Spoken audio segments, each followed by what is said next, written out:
Não há conselho melhor do que esse. Quase 2 anos após o tsunami de 2004, as autoridades portuárias ainda não terminaram seu plano emergencial. Paul Widenhoff é capitão da Guarda Costeira dos Estados Unidos e capitão do Porto de Los Angeles. Eu acho que na Grande Los Angeles, Long Beach é uma área que está na direção certa, desenvolvendo um plano de emergência. Você já está pronto? Não. A praia de Huntington é uma das poucas áreas do sul da Califórnia considerada preparada. Gloria Morrison é a coordenadora da equipe comunitária de atendimento a emergências da praia de Huntington. Certo. Como estamos com as escolas? Já notificamos as 10? Você já entrou em contato? Com todas elas, não. Já sim, tem Ótimo. 2. Há 20 anos, ela e sua equipe trabalham para conscientizar os moradores sobre os perigos de um tsunami. Se depender de mim, ninguém aqui em Huntington vai morrer num tsunami por falta de informação.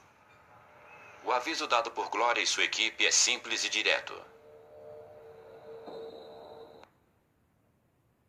Na praia e sentir um forte tremor, ou se perceber que o mar está recuando, levante-se imediatamente e vá para um lugar mais alto. Atenção, pessoal. Devido a um terremoto, há risco de tsunami. Por favor, abandonem a praia. As torres dos salva-vidas vão avisar pelos alto-falantes, pedir para que saiam imediatamente da praia. Os helicópteros da polícia estarão aqui dando aviso. Também os carros da polícia, os carros de bombeiros, todo mundo, para chamar a atenção das pessoas e tirá-las da praia. Ninguém tem tempo de pegar o carro. O negócio é andar ou correr. Buscar sempre um lugar mais alto. Subir para o segundo ou terceiro andar se for uma casa.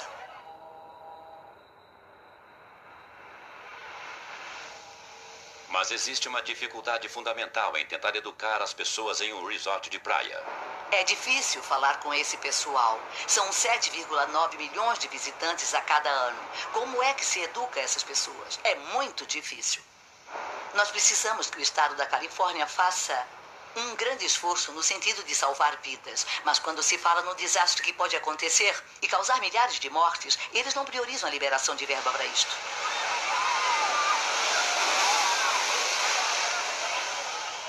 É simplesmente inaceitável. Eu não quero saber se a relação custo-benefício faz sentido ou não. É a coisa certa a fazer, e aqueles que quiserem continuar vivendo nesse planeta violento têm que pensar deste modo. Senão, vai levar a pior no final. Nada está sendo feito porque a memória das pessoas é muito curta. Elas se preocupam durante um tempo depois do acidente, mas passados 2 ou 3 anos, outras prioridades surgem e ninguém mais quer saber de nada. A vida do ser humano tem uma duração relativamente curta. E ela não afeta em nada, nem na era geológica, nem na era climatológica. A verdade é que o cidadão médio simplesmente não se preocupa com um evento que ocorre raramente e talvez nem aconteça a ele. Até que finalmente acontece. Um fato que as autoridades parisienses conhecem muito bem. Elas sabem que em algum ponto no futuro o rio Sena vai transbordar e inundar a cidade. O problema é que os habitantes não levam a ameaça a sério. Os parisienses não percebem que existe o risco real de uma inundação do Sena. A pergunta não é será que isso vai acontecer. A questão é saber quando. As autoridades sabem que vai acontecer porque já aconteceu antes. Em janeiro de 1910, 6 bilhões de metros cúbicos de água ultrapassaram as margens do Sena. Em alguns lugares, a água subiu 8 metros. Florent Poitevin é o diretor do Serviço de Previsão de Enchentes e Perigos Naturais de Paris. O cenário que acreditamos ser o mais terrível será o de 2 períodos sucessivos de chuvas. E se isso acontecer, com chuvas muito pesadas, a probabilidade da próxima enchente em Paris ser pior do que a de 1910 é enorme. Isso afetaria diretamente os bairros mais centrais e uma população de 2 milhões de pessoas. Mas o que torna Paris vulnerável é que grande parte dos seus serviços de infraestrutura são subterrâneos. Michelle Marley é a secretária-geral da Defesa Civil. Quando você observa Paris, nota que não há fios nos postes, não existe mais fiação suspensa, está tudo enterrado. A cidade tem uma grande particularidade. Há centenas de quilômetros de vias subterrâneas, com os metrôs, os trens, e que são grandes vias de circulação. Todos os dias, os estacionamentos subterrâneos de Paris recebem 600 mil veículos. Há galerias de arte que guardam suas valiosas obras nos porões e muitos dos sistemas elétricos são instalados na parte inferior das casas. Quando o Sena transbordar, atingirá cerca de 700 mil a 1 milhão de pessoas, deixando-as sem aquecimento, eletricidade e água por mais de 2 semanas. Hoje, há muito mais parisienses que moram em zonas inundáveis do que há um século. Nós nos tornamos completamente dependentes da eletricidade, do telefone, do transporte coletivo. O valor dos imóveis também subiu vertiginosamente. As consequências financeiras de uma enchente hoje seriam muito mais sérias.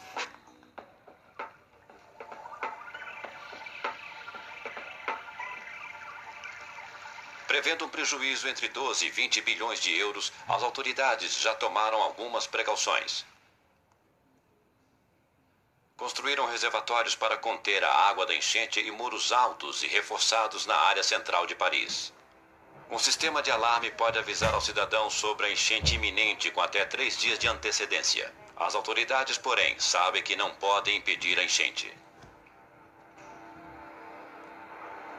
Sabemos que não podemos evitar um evento de tal magnitude. O que podemos fazer é nos preparar para diminuir seus efeitos.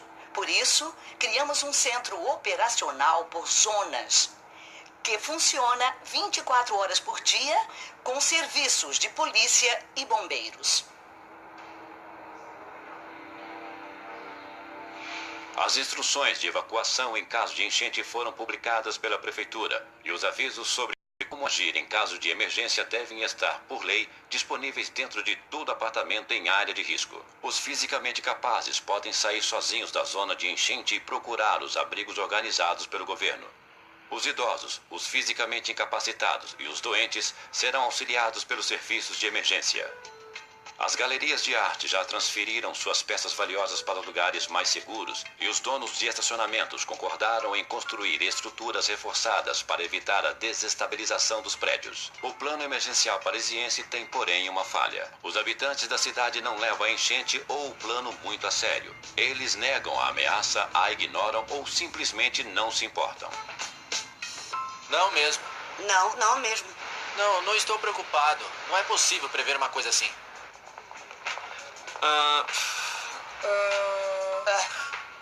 Não tenho a menor ideia de como agir numa situação assim. Eu moro no 10º andar, então Eu não tenho medo. Não acho que isso possa ser mesmo viável. As autoridades estão bem preparadas para a enchente, mas o problema com a população permanece. Os parisienses não acreditam no risco do Sena transbordar um dia. A professora Bernadette Vancet é socióloga do Laboratório de Psicologia Ambiental de Paris. Há 2 razões que se destacam no estudo que fizemos. A primeira é baseada na crença de que a tecnologia pode controlar os riscos de uma enchente. A segunda vem do fato de que essa população nunca passou por uma enchente antes. Além disso, a população de Paris diminuiu depois da guerra durante a década de 40. Ou seja, as lembranças da grande enchente praticamente desapareceram. A enchente pode acontecer já em 2010. Os parisienses não têm muito tempo.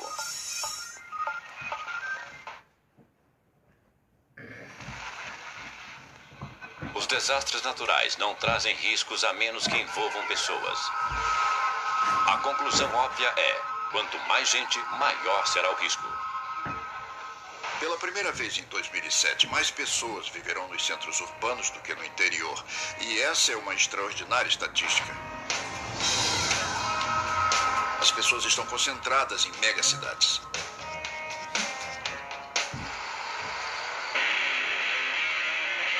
Com mais de 3 milhões de habitantes, a cidade italiana de Nápoles e seus arredores é uma das cidades europeias mais densamente povoadas. E há quem diga que é uma das mais perigosas por causa de um vulcão, o Vesúvio, que fica a apenas 25 quilômetros dali.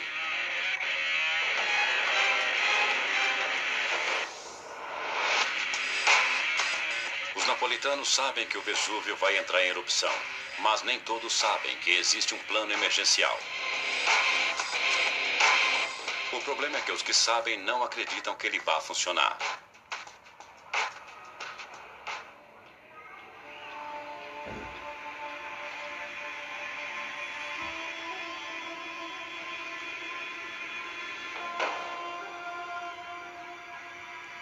No passado, o Vesúvio já teve 8 grandes erupções. A última foi em 1944 e foi filmada por soldados americanos baseados em Nápoles.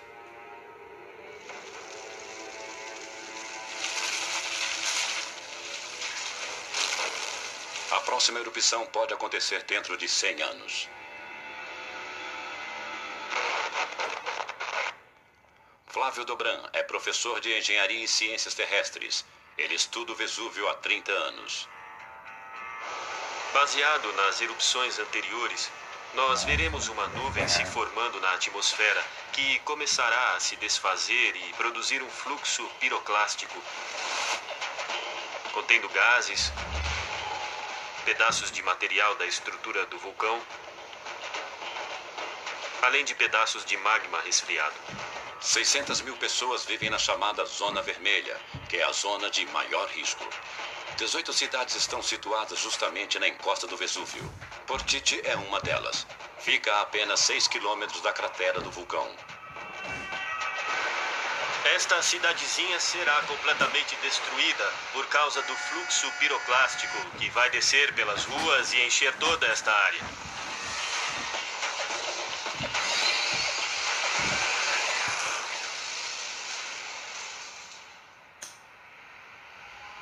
Então, sabendo dos riscos, por que as pessoas não abandonam a área? Matt Davis é psicólogo de situações de risco. Estou aqui em San Sebastiano, a apenas 5 quilômetros do topo do Vesúvio. Estava tudo ainda coberto pela lava da erupção de 1944. E ainda assim, as pessoas reconstruíram suas casas e decidiram ficar, sabendo que estavam vivendo sobre a lava da erupção. Essas pessoas vivem aqui há várias gerações, é o lar delas, elas estão ligadas ao lugar e é por isso que ficam. O que não significa dizer que as pessoas que moram na Zona Vermelha ignorem os riscos. Todos estão conscientes e têm medo. Há um preconceito de que as pessoas daqui negam os riscos desta ameaça, mas não é o que a minha pesquisa mostra. Em alguns dos formulários estava escrito assim: por favor, ajude. Se sabe quando o vulcão vai entrar em erupção, avise a gente para podermos tirar nossas famílias daqui. O plano emergencial prevê o deslocamento dos habitantes que vivem um raio de 7 quilômetros ao redor do Vesúvio, que inclui a Zona Vermelha e também as zonas amarela e azul, de menor risco. Quando alertadas pelo monitoramento do vulcão, as 600 mil pessoas terão que evacuar a área utilizando qualquer tipo de transporte disponível. Inicialmente, foi sugerido um prazo de 3 semanas para prever uma erupção. Não há registros de casos em nenhum lugar do mundo em que se possa prever com tanta antecedência quando uma erupção vai acontecer. Uma das justificativas é de que as pessoas teriam mais tempo para deixar as áreas de grande risco sem atropelos. Qualquer pessoa que já esteve na área do Vesúvio entende que simplesmente pegar o carro e sair andando de um lugar para o outro é quase impossível. Imagine só, quando ocorrer uma erupção, seria como um completo caos. O solo sofrerá deformações, o que fará com que os trilhos dos trens não possam ser mais utilizados. As pontes irão ruir sobre as estradas, tornando-as intransitáveis. Um dos grandes problemas do plano de emergência é que pouca gente sabe que ele existe e, se assim continuar, estará fadado ao fracasso. Descobrimos que nessas comunidades aqui na Zona Vermelha, uma grande parte da população não sabe absolutamente nada sobre o plano de evacuação. Cerca de 75% disse não saber nada a respeito do plano. Já daqueles que sabem sobre ele, muitos poucos confiam e acham que não dará certo. O maior problema do plano emergencial é que ele é bastante limitado. Há chances de que a próxima erupção do Vesúvio seja a maior de todas. A 25 quilômetros do Vesúvio fica Avelino, local onde existia um vilarejo há 4.000 anos na Idade do Bronze. O vulcanólogo Giuseppe Mastro Lorenzo estuda as erupções que ocorreram em Avelino. Ele acredita que elas podem se repetir. Sabemos que a coluna vulcânica é um corpo de material vulcânico quentíssimo que desabou produzindo nuvens e gás quente e cinzas. E cobriu a vila com uma camada espessa que variava de centímetros a alguns metros. Se a erupção ocorresse hoje, a devastação seria enorme. Destruiria uma área de 25 quilômetros ao redor do vulcão. Em outras palavras, a devastação iria muito além das áreas previstas pelo atual plano emergencial e atingiria a moderna metrópole de Nápoles. Neste caso, uma enorme nuvem vulcânica atingiria Nápoles, colocando em risco a vida de 3 milhões de pessoas.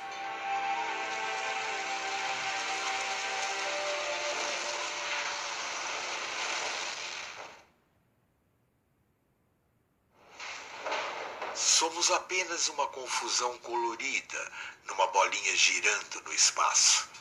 Não faz muito tempo que estamos aqui. Mas em nossas cabeças criamos a imagem de um mundo que estamos totalmente seguros. Mas como isso é arrogante, não é? É a mesma arrogância que presume que, só porque você está protegido contra um desastre, não está exposto a outro. Em Londres, na Grã-Bretanha, o medo é de uma enchente. Mas será que eles não devem se preparar para outros perigos? Em Londres, a ideia é de que uma enchente seria o pior perigo para a cidade. Então foram construídas barreiras no Tâmisa para diminuir os efeitos.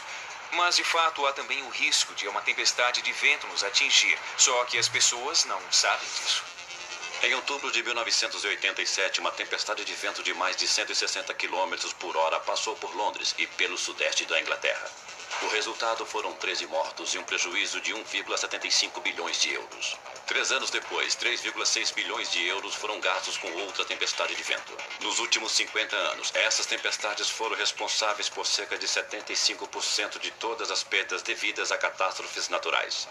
A pior tempestade de vento de que se tem notícia aconteceu em 1703. A velocidade do vento chegou a 170, talvez 190 km por hora em alguns lugares. Robert Beer Wood é geofísico e pesquisador-chefe das soluções de gerenciamento de riscos. Ele trabalha para algumas das maiores companhias de seguros do mundo, prevendo os efeitos de futuros desastres. Se acontecer no sul de Londres uma tempestade de vento como a de 1703, centenas de milhares de casas serão atingidas.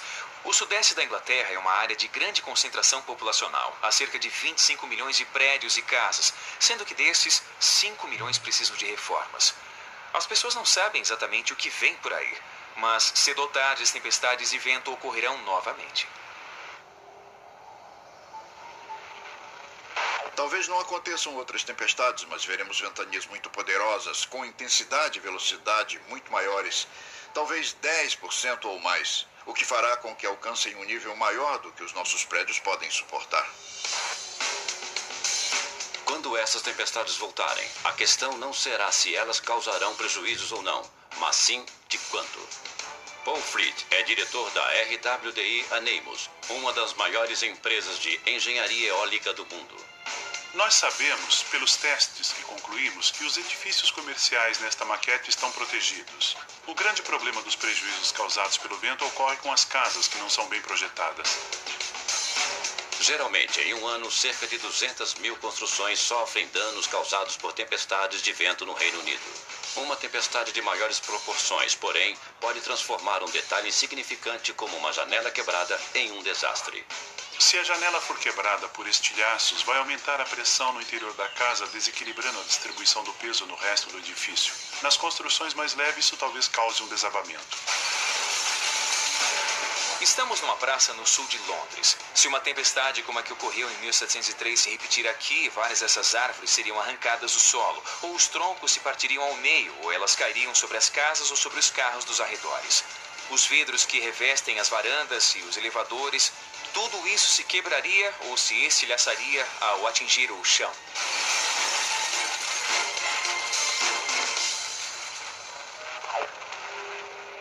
O Código de Edificações diz que a construção deve suportar ventos de 113 km por hora, com uma tolerância de 40%. Isso é o suficiente para aguentar uma tempestade como a de 1703, mas somente se as leis forem aplicadas. Em geral, o nível dos padrões no Reino Unido é bem alto. Eu acho que o problema são as construções que não seguem as normas de edificação ou que estão abandonadas. Se tivermos outra grande tempestade de vento, os efeitos serão devastadores. E muito dispendiosos. Com 18 bilhões de propriedades no caminho de uma futura tempestade de vento, a Associação de Seguradoras Britânicas calculou que, se a tempestade for como a de 1703, a conta pode custar 15 bilhões de euros. As empresas do ramo estão preocupadíssimas. Está todo mundo muito preocupado porque o número de desastres naturais disparou muito nos últimos 30, 40 anos. Outro fator importante é que há mais riqueza, há mais pessoas ricas, o que só faz aumentar os prejuízos que se tornam cada vez maiores. As companhias de seguros são pegas de surpresa o tempo todo por eventos extremos, e as pessoas tendem a esquecer rapidamente que é possível, sim, que tais catástrofes aconteçam. Há uma outra catástrofe se anunciando que não podemos deixar que aconteça e nem ignorá-la. A nossa passagem por esse planeta é muito curta, mas estamos interferindo no sistema natural que nos permite viver aqui. E as futuras gerações irão lamentar as ações que fizemos ou não fizemos hoje.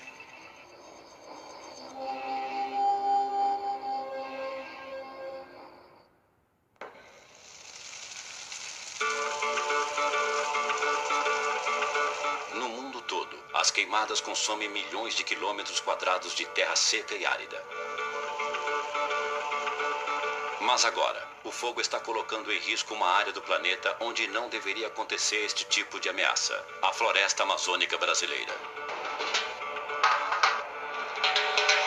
O que está acontecendo na Amazônia não é um desastre natural, mas sim causado pela mão do homem. A floresta amazônica é a maior floresta tropical do mundo. Cobre 5% da superfície do planeta e 40% do continente sul-americano. Quase 2/3 dela ficam no Brasil. A nossa estimativa indica que cerca de 1/3 da superfície do país seja queimada todos os anos. A média de queimadas em todo o Brasil é de 25 mil quilômetros por ano. E nós perdemos estes 25 mil quilômetros. Só esse fato em si já é uma tragédia ambiental.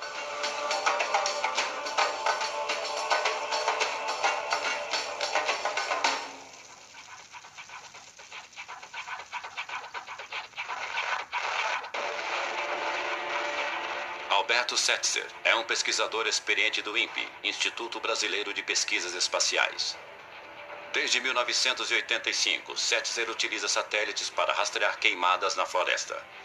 Este mapa mostra os focos de incêndio detectados por um satélite no ano passado, 2005, no Brasil.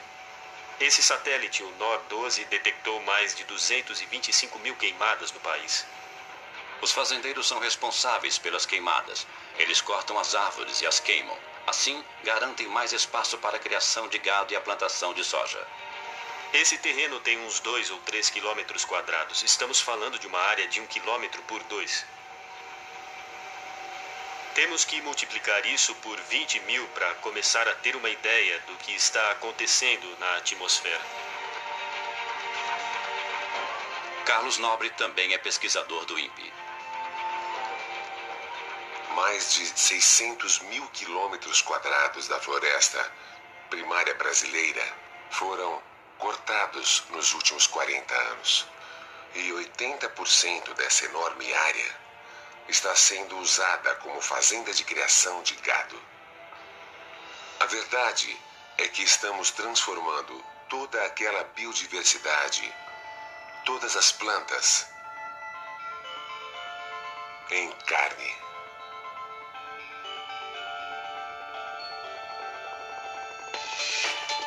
Queimadas em áreas indeterminadas é ilegal e o governo brasileiro está buscando uma solução para o problema. Tarefa difícil quando se trata de cobrir uma área de 41 mil quilômetros quadrados de floresta tropical. Para se chegar nessas áreas, você leva várias horas, se não dias.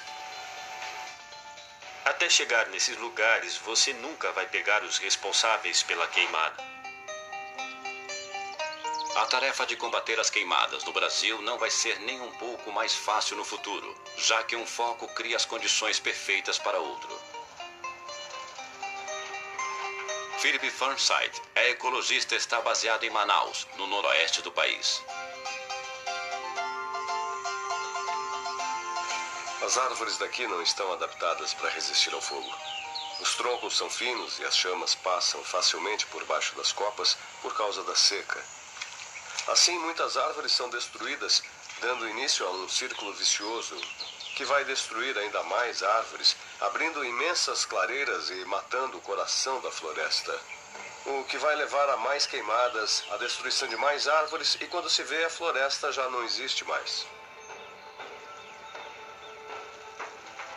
Mas esse tipo de desastre não afeta apenas o Brasil. Isto porque quando as árvores são queimadas, elas liberam carbono na atmosfera.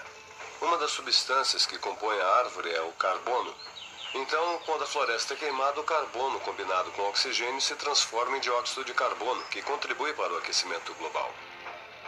A Amazônia é responsável por cerca de 300 a 400 milhões de toneladas de carbono por ano, o equivalente a 5% das emissões do mundo. É mais ou menos o equivalente às emissões de todos os automóveis da maior parte da Europa Ocidental. Você tem um volume enorme de carbono. É uma bomba relógio esperando ser liberada na atmosfera. Estamos frente à possibilidade de um desastre global. E aqui é um dos lugares onde ele vai começar.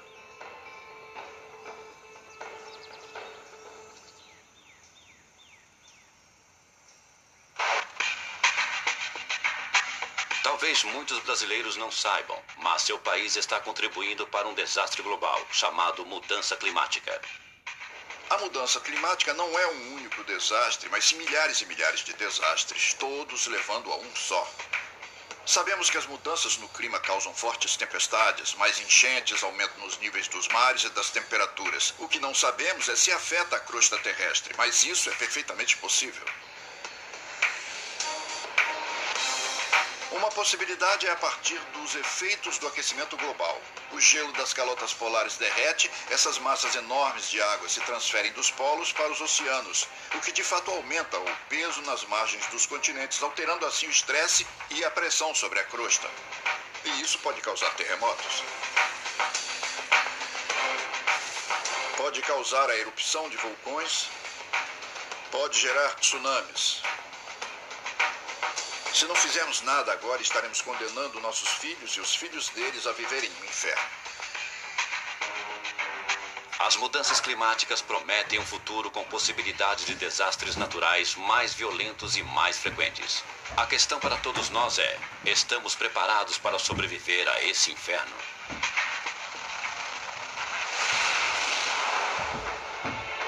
Versão brasileira, Tempo Filmes, São Paulo.